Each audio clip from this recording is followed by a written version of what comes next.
నమస్తే. గండికోట పర్యాటక ప్రాంతంలో ఇంటర్ విద్యార్థిని వైష్ణవిని దారుణంగా హత్య చేసి ముళ్ల పొదల్లో పడేసినటువంటి ఘటనకు సంబంధించి పోలీసులు ఇంకా విచారిస్తూనే ఉన్నారు. అనుమానితుల్ని ప్రశ్నిస్తూనే ఉన్నారు. కుటుంబ సభ్యుల్ని ప్రశ్నిస్తూనే ఉన్నారు. సీసీ ఫుటేజ్లను ప్రశ్నిస్తూనే ఉన్నారు. కానీ ఏం జరిగిందన్న దానికి సంబంధించి ఇంకా పూర్తి స్థాయిలో బయటకు పెట్టలేదు. ఇంకా వెల్లడించలేదు. కానీ ఈ కేసుకు సంబంధించి అసలు ఏమైంది, ఎవరు చంపేశారు అనేది మిలియన్ డాలర్ల క్వశ్చన్. అక్కడ ఉన్నటువంటి స్థానికులే కాదు, రాష్ట్ర వ్యాప్తంగా ఉన్న ప్రజలు కూడా ఉత్కంఠగా ఎదురు చూస్తూ ఉన్నారు. అసలు అమ్మాయిని ఎవరు చంపారు? ఈ అమ్మాయిని ఆ బాయ్ ఫ్రెండ్ లోకేష్ ఎవడైతే ఉన్నాడో ఆ లోకేష్ గండికోట అక్కడ లోపల పర్యాటక ప్రాంతం లోపలికి వెళ్ళారు. అది సీసీ ఫుటేజ్లో రికార్డ్ అయింది. 2 గంటల పాటు ఒక లాడ్జ్లో ఉన్నారు. 2 గంటల తర్వాత బయటకు వచ్చారు. ఆ లాడ్జ్ దగ్గర కోట గుమ్మం దగ్గర ముఖద్వారం దగ్గర వైష్ణవిని వదిలేసి ఇతను వెళ్ళిపోయాడు. ఇన్ అలాగే అవుట్ ఈ 2 సీసీ కెమెరాలో రికార్డ్ అయ్యాయి. కానీ ఆ అమ్మాయి అసలు ఈ 2 గంటల సమయం అక్కడ లోకేష్ వైష్ణవి కలిసి ఏం చేశారు, ఇది ఇంతవరకు బయటకు రాలేదు. ఆ 2 గంటల సమయం వాళ్ళ మధ్య ఎలాంటి సంభాషణ జరిగింది, ఇది ఎక్కడా కూడా బయటకు రానటువంటి పరిస్థితి ఉంది. మరి ఇక్కడ ముఖద్వారం దగ్గర ఈమెను వదిలేసి వెళ్ళినప్పుడు ఈమె రంగనాయక స్వామి టెంపుల్ వరకు నడుచుకుంటూ పోయింది. అది సీసీ ఫుటేజ్లో ఉందని చెప్తా ఉన్నారు. ఇతను లోకేష్ వెళ్ళిపోయిన తర్వాత కూడా చాలాసేపు ఆ రంగనాథ స్వామి టెంపుల్ దగ్గర ఆ గండికోట పర్యాటక ప్రాంతంలోనే ఈమె తచ్చాడుతూ ఉంది, తిరుగుతూ ఉందని చెప్పి పోలీసులు చెబుతా ఉన్నారు. మరి ఎవరి కోసం అక్కడికి వెళుతోంది వైష్ణవి?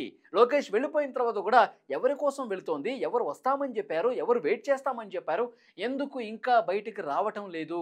పోలీసులు ఎందుకు వివరాలు బయటకు చెప్పటం లేదు? ఆ తర్వాత 12 గంటల తర్వాత 12 గంటల నుంచి 4 గంటల మధ్యలో అన్నయ్య సురేంద్ర వచ్చాడు.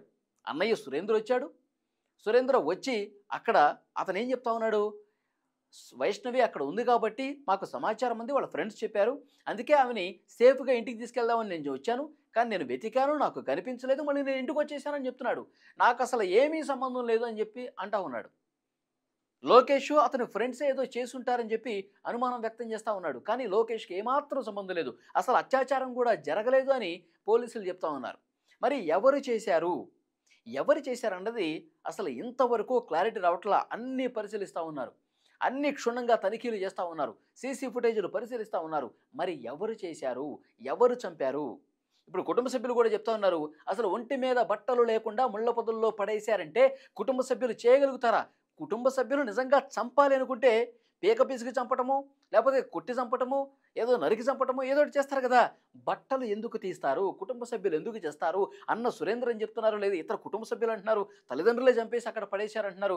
అలా చేసేది ఉంటే వివస్త్రను ఎందుకు చేస్తారు? కుటుంబ సభ్యులు తమ కూతుర్ని, తమ చెల్లెల్ని వివస్త్రను చేసి ముళ్ళ పొదల్లో పడేసేటువంటి మూర్ఖంగా ప్రవర్తిస్తారు ఎవరైనా? ఇది కాదు, ఏదో జరిగింది.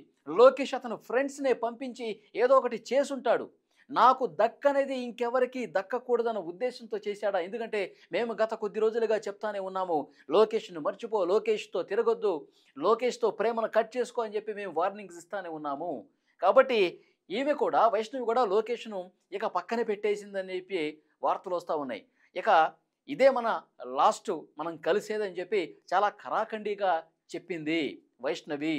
అందుకనే చెప్పే లోకేష్ తన మీద అనుమానం రాకుండా ఉండటం కోసం ముందు తను వెళ్ళిపోయి తర్వాత తన ఫ్రెండ్స్ని పంపించి వైష్ణవితో చాలా దారుణంగా చంపించేశాడు. ఇది కొంతమంది కుటుంబ సభ్యుల్లో చెప్తున్నటువంటి మాట. ఇంకా లోకేష్ మీద, లోకేష్ ఫ్రెండ్స్ మీద అనుమానాలు వ్యక్తం చేస్తూ ఉన్నారు. కానీ దీనికి సంబంధించి ఆధారాలు ఉండాలి కదా. నిజంగా మీరు లోకేష్ మీద అలిగేషన్స్ చేస్తూ ఉన్నారు, లోకేషే చంపి ఉంటాడు, లోకేష్ ఫ్రెండ్సే చంపి ఉంటాడని చెప్తున్నారు. కానీ దానికి సంబంధించిన పక్కా ఆధారాలు ఉండాలి కదా, దానికోసం మేము వెతుకుతున్నామని చెప్తున్నారు. మరొక ముఖ్యమైన విషయం, అక్కడ గండికోట ఆ పర్యాటక ప్రాంతంలో చిల్లర వెధవలు, అల్లరి మూకలు, అమ్మాయిల్ని వేడిపించే వెధవలు కూడా కొన్ని తిరుగుతున్నాయని చెప్పి పోలీసులకు సమాచారం ఉంది. మరి ఇటు లోకేష్ కావచ్చు, లోకేష్ ఫ్రెండ్స్ కావచ్చు, కుటుంబ సభ్యులు, వీళ్ళకి ఎవ్వరికీ సంబంధం లేకుండా వైష్ణవి లోకేష్కి అసలు ఎలాంటి సంబంధం లేని వాళ్ళు థర్డ్ పార్టీ అల్లరి వెధవలు ఎవరన్నా అమ్మాయి ఒంటరిగా వెళుతుందని చెప్పి చూసి ఆ అమ్మాయిని ముళ్ళ పొదల్లోకి తీసుకెళ్ళి ఆ అమ్మాయి తీవ్రంగా ప్రతిఘటిస్తే చంపేసి పడేశారా? ఇది జరుగుతుంది. ఈ చిల్లర వెధవలు ఏం చేస్తారు, ముందుగా చేస్తే ఏదైనా అఘాయిత్యమే చేస్తారు శారీరకంగా. కానీ అది జరగలేదని చెప్పి పోలీసులు అంటున్నారు. అది చేసే క్రమంలో అమ్మాయి తీవ్రంగా ప్రతిఘటిస్తే కొట్టడమో, పీక పిసకడమో చేసుంటారు. అప్పుడు చనిపోయి ఉంటుంది. ముళ్ళ పొదల్లో పడేసి ఉంటారని చెప్పి అనుకుందాం. సో, దానికి సంబంధించి కూడా ఇంకా ఆధారాలేమీ లభ్యం కాలేదు. వీళ్ళు గండికోటకు వచ్చిన దగ్గర నుంచి, తర్వాత లోకేష్ వెళ్ళిపోయిన దగ్గర నుంచి, ఈ అమ్మాయి ఒంటరిగా నడుచుకుంటూ పోయిన దగ్గర నుంచి అన్నీ కూడా పరిశీలిస్తూ ఉన్నారు. ఆ రోజు పర్టిక్యులర్‌గా ఉదయం 8 గంటల నుంచి సాయంత్రం 4 గంటల వరకు గండికోట ప్రాంతానికి ఎవరైతే వచ్చారో, ఎవరైతే అక్కడ ఆ టూరిస్ట్ ప్లేస్‌కొచ్చారో వాళ్ళందరి మీద కదలికల మీద నిఘా పెడుతున్నారు. మొన్న కోయ ప్రవీణ్ గారు గండికోట ప్రాంతానికి వచ్చినప్పుడు అక్కడ సీసీ ఫుటేజ్ పరిశీలించడంతో పాటు ఘటనా స్థలంలో కూడా పరిశీలన చేశారు. అక్కడ ఏం జరిగిందని కూడా ఆయన ఒక కీలకమైన వ్యాఖ్య చేశారు. ఏమంటారు ఆయన? కొన్ని ఆధారాలు మాకు దొరికినాయి. నిందితులకు సంబంధించిన ఆధారాలు మాకు కొన్ని దొరికినాయి. అవన్నీ కూడా సాయంత్రం ప్రెస్ మీట్‌లో ఎస్పీ గారు చెప్తారన్నారు. మరి పోలీసులు ఒక సాయంత్రం పోయింది, రెండో సాయంత్రం పోయింది, మూడో సాయంత్రం పోయింది. ఇన్ని రోజులా? ఇన్ని రోజులా? ఆధారాలు ఉన్నాయని చెప్తున్నారు. ఫోరెన్సిక్ రిపోర్ట్ వచ్చింది, పోస్ట్‌మార్టం రిపోర్ట్ వచ్చింది. ఇంకా ఎందుకు బయట పెట్టట్లా? పోలీసులు ఏం దాస్తున్నారు? ఎవరిని కాపాడటానికి దాస్తున్నారు? ఇవి అక్కడ స్థానికులు మాట్లాడుకున్న మాటలు. పోలీసులే చెప్పారు. కొన్ని ఆధారాలు దొరికినాయి, సాయంత్రం ఎస్పీ గారు మాట్లాడతారని. ఎందుకు చేయలేదు? ఎందుకు పెట్టలేదు? కారణం ఏం కనిపిస్తోంది? పోలీసులు ఎందుకు లేట్ చేస్తా ఉన్నారు? పోలీసులు ఎందుకు భయపడతా ఉన్నారు? ఇది డెఫినిట్‌గా అక్కడ ఉన్నవాళ్ళు క్వెషన్ చేస్తున్నారు. ఒకటి కాదండి. ఈ మధ్య కాలంలో చాలా కేసులు కూడా పోలీసులు ఈ విధంగా లేట్ చేస్తున్నటువంటి పరిస్థితి ఉంది. అక్కడ ప్రకాశం జిల్లాలో కంభం మండలం లింగోజిపల్లిలో 3 ఏళ్ల బాలుడు పొలాల్లోకి తప్పిపోయి చనిపోయాడు. అతను నిజంగా తప్పిపోయాడా? లేకపోతే ఎవరైనా చంపి పడేశారో కూడా ఇంతవరకు పోలీసులు బయటపెట్టలా. ఎవరన్నా కిడ్నాప్ చేసి చంపేసి పొలాల్లో పడేశారా? లేకపోతే ఆ బాబే అసలు దారి తెలియక అట్లా నడుచుకుంటూ పొలాల్లోకి వెళ్ళిపోయి ఆకలి దప్పికలతో అలమటించి చనిపోయాడా అనేది క్లారిటీ లేదు ఇంకా. ఇంకా ఇన్వెస్టిగేట్ చేస్తా ఉన్నారు. రోజుల తరబడి ఇన్వెస్టిగేట్ చేస్తూనే ఉన్నారు. ఏ ఒక్క కేసు కూడా తేలటంలా. సో, పోలీసుల మీద చాలా విమర్శలు వస్తూ ఉన్నాయి స్థానికంగా. ప్రజలు కూడా క్వెషన్ చేస్తూ ఉన్నారు. అసలు ఏం జరిగిందన్నది కూడా ఇప్పుడు ఇంత టెక్నాలజీ ఉంది. ఎన్ని రకాల పోలీసు బృందాలు పనిచేస్తూ ఉన్నాయి. సీసీ కెమెరాలు చూస్తూ ఉన్నారు.